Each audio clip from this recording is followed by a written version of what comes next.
কড়া নিরাপত্তার মধ্যে দ্বিতীয় দিনের মতো কাজ শুরু হয়েছে শিল্পাঞ্চল আশুলিয়ার পোশাক কারখানায়। তবে হাজিরা দিয়েই কাজ বন্ধ রেখে কারখানার অভ্যন্তরে বিক্ষোভ করছেন বেশ কয়েকটি কারখানার শ্রমিকরা। এ অবস্থায় ছুটি ঘোষণা করা হয়েছে 40টি কারখানায়। শ্রমিকদের উস্কানি দেওয়ার অভিযোগে 7 জনকে আটক করা হয়েছে।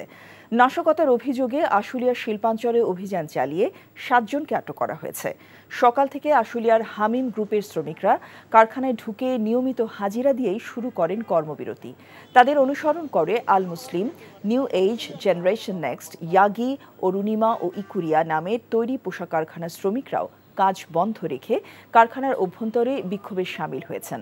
এমন পরিস্থিতিতে শ্রমিকরা কারখানা ছেড়ে বেরিয়ে গেলে অন্য শিল্প কারখানাগুলোতেও এর প্রভাব পড়বে বলে জানিয়েছে শিল্প পুলিশ। অন্যদিকে গাজীপুরে আন্দোলন হচ্ছে না, আর পরিস্থিতির অবনতির আশঙ্কায় 8টি কারখানায় ছুটি ঘোষণা করে কর্তৃপক্ষ। শিল্পাঞ্চল জুড়ে শিল্প পুলিশ, র্যাব, বিজিবি ও সেনাবাহিনীর টহল জোরদার করা হয়েছে। তাদের এই সম্পর্কটাকে আমরা ডেভেলপ করার চেষ্টা করছি মিডলম্যান হিসাবে। এটা হয়ে গেলে আমার মনে হয় না কোনো সমস্যা থাকবে। গার্মেন্টস শিল্প এটাতে যারা ব্যাঘাত ঘটাবে, স্বাভাবিক গতিকে যারা ব্যাঘাত ঘটাবে, সেক্ষেত্রে আমাদের অভিযান কিন্তু চলমান আছে।